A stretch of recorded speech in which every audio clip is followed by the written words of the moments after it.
बिस्मिल्लाहिर्रहमानिर्रहीम स्टूडेंट्स, आज हम सेकेंड ईयर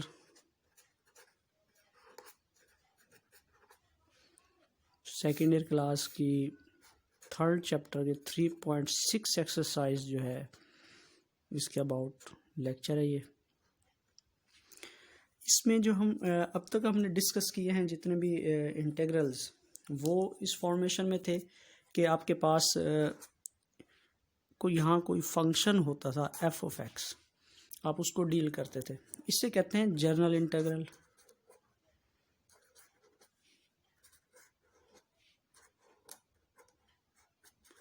जनरल इंटीग्रल में क्या आपके पास है कि जनरली तौर पर उस फंक्शन की इंटीग्रेशन ली जाती थी। इसमें कोई फिक्सेशन नहीं थी कि इस पॉइंट से इस पॉइंट तक जो है आप दो डेफिनेट पॉइंट्स या दो मखसूस पॉइंट्स के दरमियान आप इंटीग्रेशन फाइंड कर रहे हैं। इंटीग्रेशन की एप्लीकेशन आपको पता है कि ये क्या होता है, ये बेसिकली एरिया फाइंड करने के लिए इस्तेमाल होती है। तो एरिया की जब हम बात करते हैं कि अगर मखसूस हो जाए कि इस पॉइंट ए से पॉइंट बी तक के जो है एरिया फाइंड आउट करें, तो फिर उसके लिए थोड़ी सी स्ट्रक्चर चेंज हो जाती है इंटीग्रेशन की, कि आप इस तरीके से लिखते हैं, इंटीग्रेशन का साइन उसी तरह लगाते हैं, और यहाँ आप छोटे से जो है उसका लिमिट पॉइंट कह देते हैं, उनको लिखते हैं हम। जैसे यहाँ पर ए है और यहाँ पर बी, इससे मुराद हो जाएगा integration from A to from B, from A to B.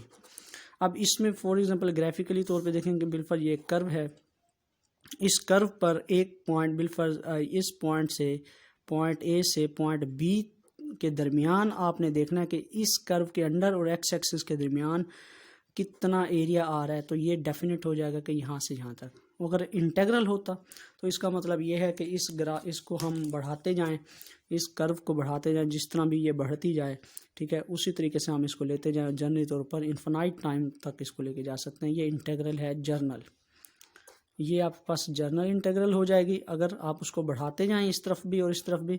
लेकिन अगर आप फिक्स कर दें इस पोर्शन, पर्टिकुलर इस पोर्शन के लिए कि इस ए से बी तक इस कर्व के अंडर कितना एरिया आ रहा है, तो ये डेफिनेट हो गया फ्रॉम ए टू बी। तो ऐसे इंटीग्रल को जिसको हम फिक्स कर दें उसको हम कहते हैं डेफिनेट इंटीग्रल। उसमें ये जो चीज़ आपके पास ए इस्तेमाल हो रहा है इसे कहते हैं लोअर लिमिट, और ये जो अपर साइड पे आपने अपर एंड पे लगाया इसे कहते हैं अपर लिमिट। ठीक हो गया स्टूडेंट्स, कि जनरली तौर पर कोई आपकी लिमिटेशन नहीं होगी कि किसी आपने जनरली तौर पर एरिया फाइंड करना है अंडर द कर्व, लेकिन डेफिनेट इंटीग्रल में आपने मखसूस हो गए पॉइंट्स के पॉइंट ए से पॉइंट बी के दरमियान आपने कितना एरिया डिस्कस करना है। तो ये जो इंटीग्रेशन होगी जो फिक्स कर दी गई ए से बी तक, आपने जिसको फिक्स कर दिया कि it is a A to B, किसी भी फंक्शन एफ की ये इंटीग्रेशन है, तो ये जो फिक्स हो गई इसे हम कहते हैं डेफिनेट इंटीग्रल। जिसमें लिमिट्स इन्वॉल्व हो जाएं, लोअर लिमिट अपर लिमिट, उसे कहते हैं डेफिनेट इंटीग्रल। तो ये एक्सरसाइज जो है आपके पास 3.6 जो है वो इस डेफिनेट इंटीग्रल को हमने डील करना है कि इसको हम कैसे करेंगे डील।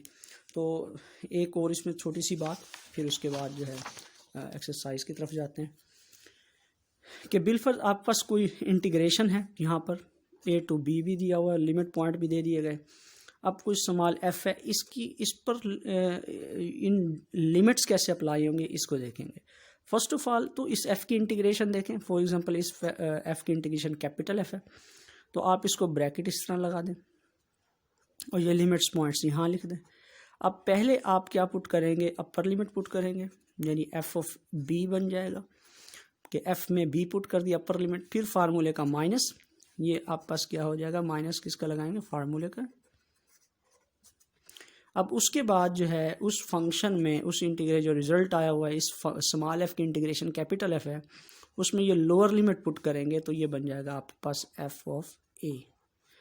तो पहले अपर लिमिट फंक्शन में पुट करनी है, फिर उसके बाद माइनस फार्मूले का, फिर लोअर लिमिट पुट करनी है। ये डील करने का जो है इसका वो है रूल है। अब हम देखते हैं कि एक्सरसाइज में जो है फर्स्ट क्वेश्चन जो एक्सरसाइज नंबर 3.6 को तरफ चलते हैं। एक्सरसाइज नंबर 3.6 इंटीग्रेशन के अबाउट है। और इसका फर्स्ट क्वेश्चन जो हमारे पास है वो इस तरह से है कि इसकी x² + 1 dx और इसकी लिमिट्स पॉइंट्स हैं 1 to 2। ये एक क्वेश्चन आ गया कि 1 to 2 इसकी जो है लिमिट पॉइंट्स हैं और फंक्शन क्या हो गया x² + 1। सिंपली उसी तरह प्रीवियस मेथड के थ्रू हमने क्या करना है, यहाँ पर रूल्स इस्तेमाल करने हैं कि फ़र्स्ट ऑफ ऑल हम क्या करेंगे, ये इंटीग्रेशन अलग अलग कर लेंगे। 1 to 2 x² dx ये हमने अलग कर लिया। उसके बाद जो है प्लस, क्योंकि ये प्लस है एज इट इज़ आ गया। अब ये इंटीग्रेशन 1 के साथ क्या हो जाएगी, अलग हो जाएगी। 1 to 2 1 dx। अब इसमें इंटीग्रेशन देखें, वही रूल कि x² की इंटीग्रेशन कितनी होती है कि हम इसमें एक ऐड कर दें x³ / 3। आप इस तरह लाइन भी लगा सकते हैं, या जैसे हमने पहले पढ़ा था कि इस तरह ब्रैकेट लगा के a to b भी आप लिख सकते हैं, लेकिन यहाँ पे हम क्या इस तरह लाइन भी लगाई जा सकती है। तो हम यहाँ लाइन लगा देते हैं और 1 लिमिट्स लिख देते हैं, लोअर लिमिट यहाँ पर, अपर लिमिट यहाँ पर।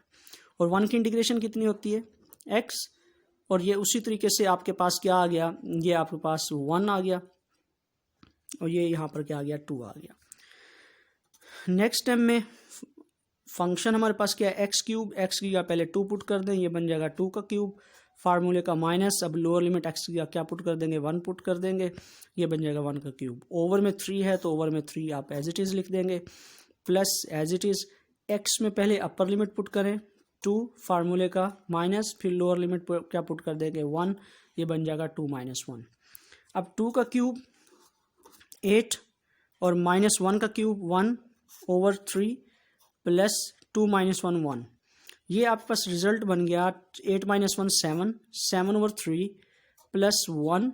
अब इसका एलसीएम लें तो कितना आएगा 3, और फिर 7 + 3, और ये आपके पास रिजल्ट आ जाएगा 10 ओवर 3। ये इस इंटीग्रेशन का जो है वो रिजल्ट आया कि फंक्शन की हमने इंटीग्रेशन ली, उसमें डेफिनेट इंटीग्रल को सॉल्व करते हुए हमने लिमिट्स पुट की, सारी upper limit minus lower limit, तो ये आपके पास रिजल्ट आ गया। ये आंसर है आपके पास।